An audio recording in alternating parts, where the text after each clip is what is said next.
Alright everyone, hello and welcome. I'm going to be discussing a little bit of the upcoming transfer stuff that's going to be taking place pretty soon here once the winter transfer period opens. As everybody knows, Milan has been on an absolute tear. They've been doing fantastically.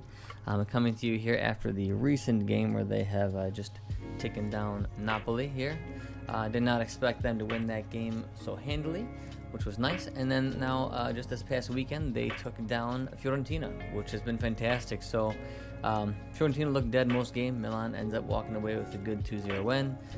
No problems there. But now, as we're kind of entering a little bit of a sensitive time, we're starting to talk about finances and where we're going to go in the winter transfer period, because to be honest, we've actually got a lot of people on the books to leave come next year. And that's a little bit of a tricky situation because Milan's going to lose a lot of money, and this is something that they've been doing for year after year, and where they lose a lot of players just because they didn't want to sign them to a new contract a couple years back.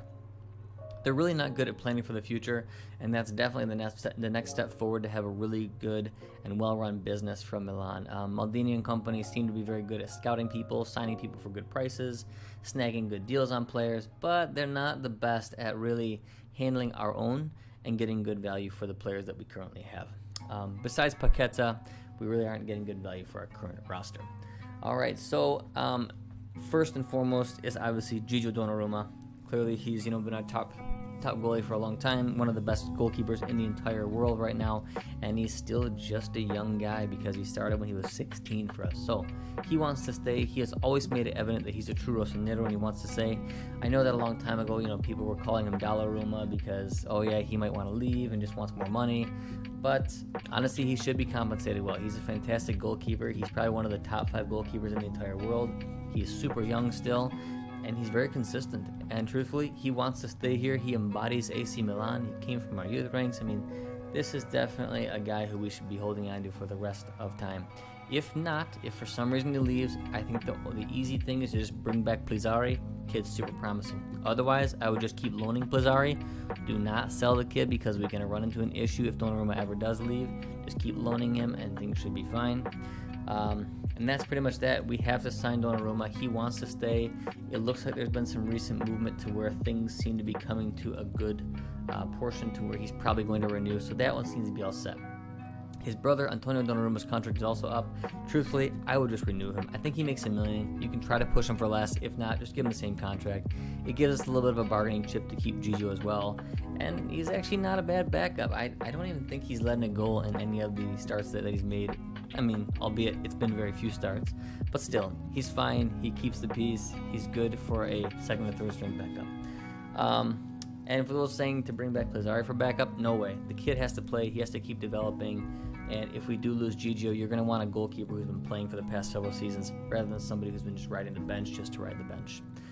Next up, we're going to have Mateo Musacchio at back in defense. This one is a little bit disappointing. I actually think he's a completely fine backup. He gets a lot of flack from fans. People really don't like him for some reason. They think he's just not good enough. He's totally fine. He plays hard every time.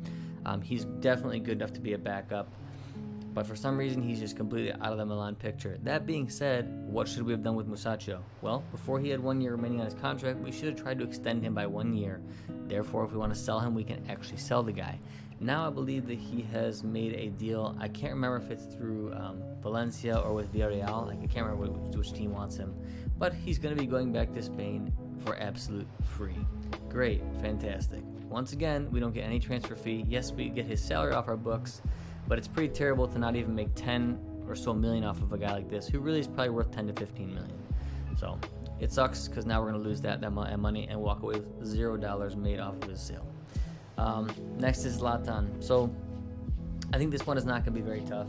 If we do well, Zlatan wants to stay. He's going to want a salary bump, probably be buying an extra $1 million a year, and we're going to pay it, and that's just that. So based on what Zlatan has brought to this team, it's just very, very obvious that he should be the highest paid player here.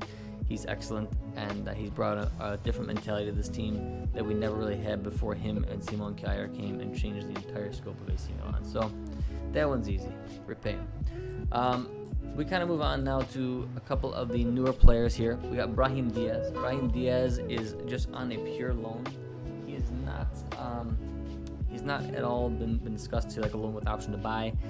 Essentially, we said mid-season we're going to sit down with Real Madrid and try to negotiate. I think we want to keep him.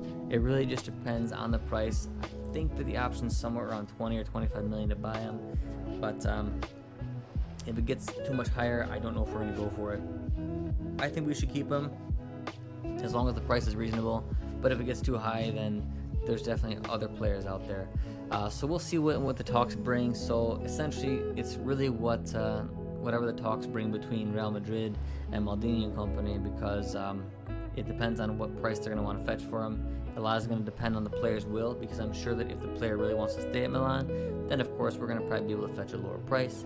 If the player does not want to stay at Milan and wants to go back to Madrid, which is reasonable as he is Spanish, then it's either going to be a higher price or Madrid's just going to say, no, we want to keep him.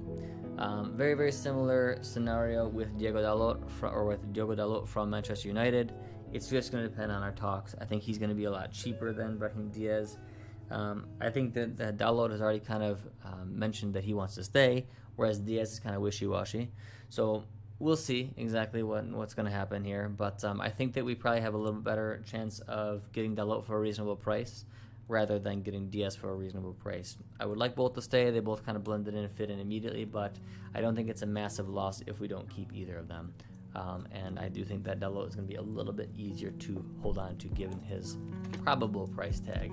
And Manchester United really don't need him right now. Next, surprisingly, is actually Sandro Tonali. This one seems like almost another foregone conclusion. We're going to keep him. I really, really highly doubt that we do not redeem him. I believe it's an extra 15 mil after the loan fee that we paid.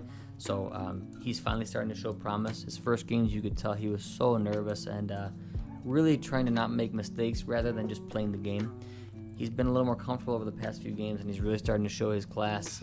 He made a fantastic pass in the Europa League that led to a goal, and that's just some of his vision, which nobody really else in this team has that type of just dead-eye vision that he has. So if he can get his confidence and start playing more free and stop worrying so much about making mistakes and getting judged, playing for his boyhood club, his favorite club, then I think he's going to be a top-notch player and might even unseat one of the untouchable duo of Benacer and Kessié. But right now, Benacer and Kessié reign supreme.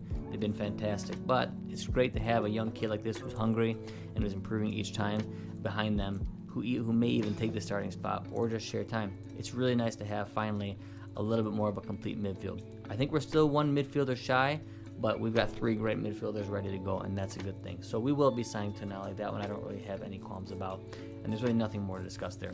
The last one, and probably the most interesting one, has been Hakan Calhanoglu. I did a piece on this a little while ago, what we should do with Hakan, and to be completely honest, my opinion on this hasn't really changed. I always thought that we should, once again, just like Musacchio, don't let his contract go down to the last year. Sign the guy when he's got a little bit over a year left, give him an extension for a year or two, raise his salary a little bit, right? And now we've gotten into this power position to where he knows he's going to leave on a free, so we're kind of screwed. And so he's requesting a doubling or even more of his current salary of, I believe, 2 to 2.5 million. He wants like 6 million. That's ridiculous. He should not be making Donnarumma money. He should not be making Ibrahimovic money. Calhanoglu has been playing fantastic for like 3 to 4 months after the COVID lockdown break, and then he's been playing pretty well for the past month or so. He has not been where he was before his ankle injury. He might get back to that, which is great. He has been stepping up this year a lot, whereas the first year he was with us, he was very much below average. I mean, if a 5 would be average just on a regular scale, not footballing scale, he probably was playing at like a 3 to 3.5 level. Really, the guy has been below average. He was lazy. He just was not consistent at all. Didn't have that good direct vision. Now all of a sudden we get Zlatan, we get Kjaer, and he's a completely different player. He's the player we thought we had signed. He's not like that all the time.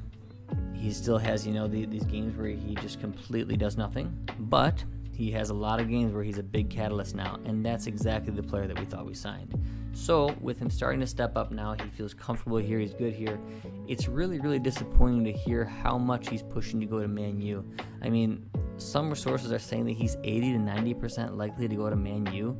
I mean, what the heck is he thinking? They've already got Bruno Fernandes right at the attacking midfield spot, so he's not going to play there. He would play back in like center mid or something like that, or he would just be a sub, which is ridiculous, but he would get his salary that he wants because Man U is a very, very rich club. So he wouldn't play as much, he'd collect a fat salary, and to be honest, I don't think he would do any better than he's doing here, as he's starting to do very well. So if I was Calhanoglu, I would probably stay. But if he wants his money and he wants his, the cash that Man U is going to give him and Milan won't, I guess I can't blame him for leaving. He wants to provide for his family and retire early and do all things he wants to do. I get it, but it's really not a good way to go about it. And this is all Milan's fault. Sign the guy before you have to get into the last year of the contract, because that gives the player way too much negotiating power. It gives his agent way too much negotiating power. And now we're in the situation to where if we don't sign Calhanoglu, we lose his entire value. And with him, it's a massive value, because he's probably worth about $25 to $30 million, whereas we probably lost about 10 with Mateo Musacchio because we couldn't sell him. We're going to lose about $30 or so million on Calhanoglu. That's a terrible amount of money to waste. We are only going to save his salary, which is 2.5 or 3 million, right? Or I think 2.5 million. That's terrible. We should be making another 30 million off of selling this guy. So maybe if he's got a lot of suitors, we could sell him for kind of a good deal price, 25 million, sign him for about 5 or 6 million, give him the stupid contract that he wants, even though it's way too high, but sell him off and actually net a good amount of money there, net almost the entire thing. If that's the plan, fine, go for it. I really don't see the point of letting him go for free. I think it's terrible. I don't mind if he leaves. I think Szoboszlai is actually going to be a better attacking midfield for him, or just go for Gaetano Castrovilli. I think both of them are going to be more consistent. But really, I don't think we should let him go for free. It's going to be a big bummer to our pocketbooks. And worst case scenario, he stays and he keeps playing well. That's not a bad scenario at all. So those are my thoughts on the multiple players that we're going to be having expire in the next year and what we should do on them. Just as a little bit of a overview, keep Antonio Donnarumma just as a second, third string for a cheap contract. Of course, re-sign Gigio Donnarumma. Mateo Musacchio, there's nothing we can do about. He's already leaving. He's already agreed to go back to Spain. Ibrahimovic, give him what he wants. He's been amazing.